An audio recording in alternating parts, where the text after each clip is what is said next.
Madeleine disappeared on the 3rd of May 2007 while on holiday with her family in Portugal. Madeleine is now 6 years old. This is how she might look today.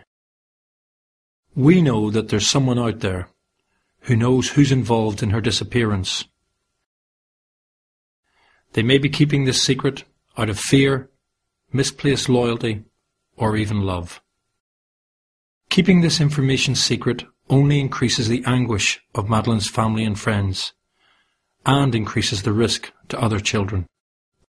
If you know who is involved, and you're keeping this secret, remember that it's never too late to do the right thing. We urge anyone who knows anything about the whereabouts of Madeleine, or who has information regarding her disappearance, to do the right thing now, and give that information to their local police.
The Mystery in Our Lady's Eyes. In 1929, Alfonso Marquiu, the official photographer of the old Basilica of Guadalupe in Mexico City, found what seemed to be a clear image of a bearded man reflected in the right eye of the Virgin. He was told to keep complete silence about the discovery, which he did.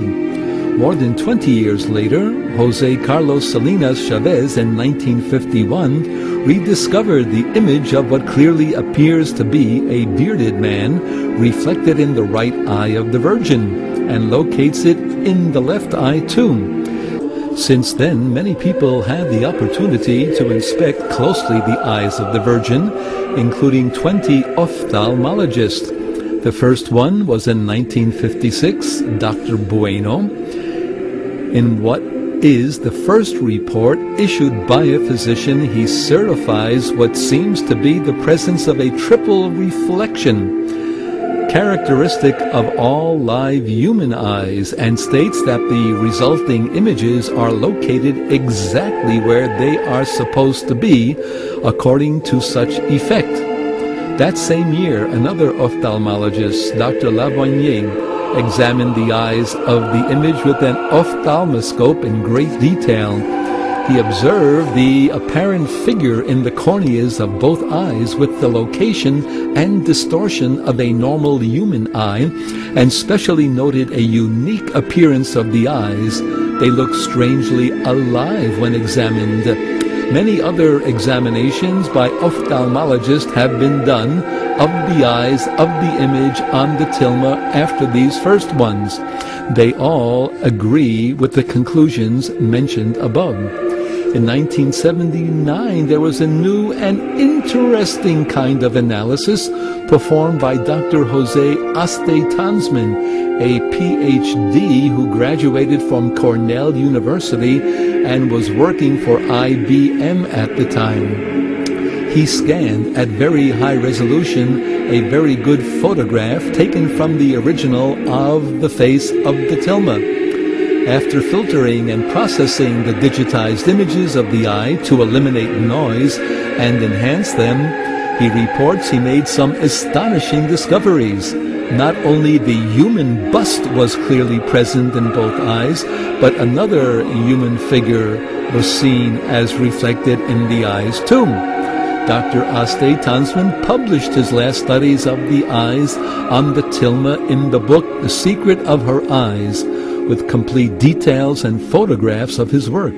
Perhaps one of the most interesting aspects of the studies is his conclusion that Our Lady of Guadalupe not only left us her miraculous image as proof of her apparition, but some important messages too. These messages were hidden in the eyes on the image until our times, when new technologies would allow them to be discovered when they are most necessary. Interesting, isn't it? It was Dr. Aste Tonsman who later enlarged the image of the Virgin's eyes by 2,500 times and said he saw not only the aforementioned single figures, but rather images of all the witnesses present when the tilma was shown to the bishop in 1531. He also reported seeing a small family, mother, father, and a group of children in the center of the Virgin's eyes. In response to the eye miracles, Joe Nickel and John Fisher wrote in Skeptical Inquirer that images seen in the Virgin's eyes are the result of the human tendency to form familiar shapes from random patterns, much like psychologists' ink blots, a phenomenon known as religious pareidolia. However, how the same microscopic details came to be present in both of the Virgin's eyes, however, has not been explained. Richard Kuhn, who received the 1938 Nobel Prize for Chemistry, analyzed a sample of the fabric in 1936 and said the tint on the fabric was not from a known material, mineral, vegetable, or animal.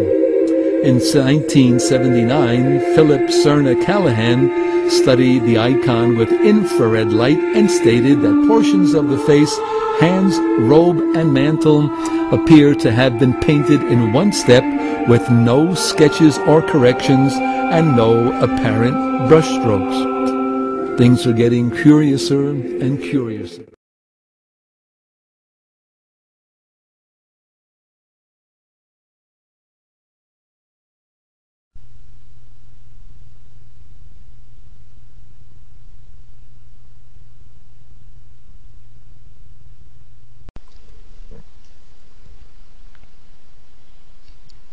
And a great sign appeared in heaven, a woman clothed with the sun, and the moon under her feet, and on her head a crown of 12 stars.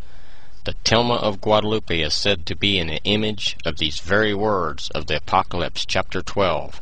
On the tilma we see her clothed with the sun, and the moon under her feet, and later we will see she is crowned with the stars of the constellation called the Northern Crown. At the right are the 5 questions she asked Juan Diego at their apparitions of Guadalupe. The fibers normally last only 15 to 25 years, and the tilma is now older than 450 years. The tilma's stars match the 1531 winter solstice stars in the sky. Her native name that she gave to them means she who comes flying from the region of light like an eagle of fire. Her name is recorded in the Mayan calendar on the very day that she appeared. Eagle of fire is 1 min in their calendar on December 19th, 1531, the first day of her apparitions to Juan Diego. Region of light is 4 Etznab in their calendar, December 22nd, 1531, the day that tilma appeared. So her name she gave to them is formed by the dates of her apparitions in their calendar. She appeared not only at a certain time in their calendar, but when the stars were in a certain position in the sky. The stars of the winter solstice, December 22nd, 1531, are recorded on her tilma. The constellation of the Northern Crown is on her head. Thus we find the crown of stars as mentioned in Apocalypse chapter 12. Chapter 1 verse 20 says, "The 7 stars which thou sawest in my right hand." Look at these pictures that show how the 7 stars of the Pleiades match exactly to the 7 churches of the Apocalypse. So the eyes of the tilma of Guadalupe contain reflections of images, just like a real human eye, proving that it is not a painting, but a miraculous image. Her eyes speak another message to the native people. On the tilma, her eyes are looking down to the north and west. And note, in their artwork, the left-hand side is north, and the bottom would be west. So her eyes are looking north and west. If the earth is tilted so that its north pole is pointing the same way as north on her tilma, then the winter solstice on earth is in the same position as her eyes on the tilma as she looks down. The tomblet of Pakal-Votan is at the temple of inscription shown here. It has 9 levels, and the tilma also has 9 levels. 9 was an important number to the Maya, but the Mayans would also see the other side going down, and the numbers 1 through 17 added is 153, the exact number of Hail Marys in a 15-decade rosary. Also, if the alpha 1, the center 9, and the omega 17 are multiplied, again we see 153. Look at those numbers, 1, 9, 17, forming 1917, the very year her Fatima apparitions occurred. And what did she say at Fatima? Pray the rosary every day. And the rosary has 153 Hail Marys. Coincidence? Well, there are also coincidentally 153 days between the first Fatima apparition and the last Fatima apparition. And the number 153 is found in the Bible after Jesus resurrects in John chapter 21 verse 10. Jesus saith to them, "Bring hither of the fishes which you have now caught." Simon Peter went up and drew the net to land, full of great fishes, 153. Notice it gives the specific number of fish, 153, the same number as the number of Hail Marys in a rosary. Now let us look at how Fatima relates to Guadalupe. Here are the dates of the Fatima apparitions in the Mayan calendar, and when we use the holographic formula to unify them, the result is 4 flower, found over her womb on the tilma. Her tilma's 4 flower symbol may be pointing to the end of our time, the end of the 5th sun era on December 21st, 2012, and the number of days between the 3rd secrets, July 13th, and December 21st is 160. Coincidentally, day 160 in the Mayan calendar is 4 Ahau, also known as 4 flower, which on the tilma is here. And on December 26, 1957, Sister Lucia told Father Fuentes, "Look, Father, the Most Holy Virgin, in these last times in which we live, has given a new efficacy to the recitation of the Rosary. There is no problem, I tell you, no matter how difficult it is, that we cannot resolve by the prayer of the Holy Rosary." So Sister Lucia is telling us that we are in the last times, and that praying the Rosary can help us.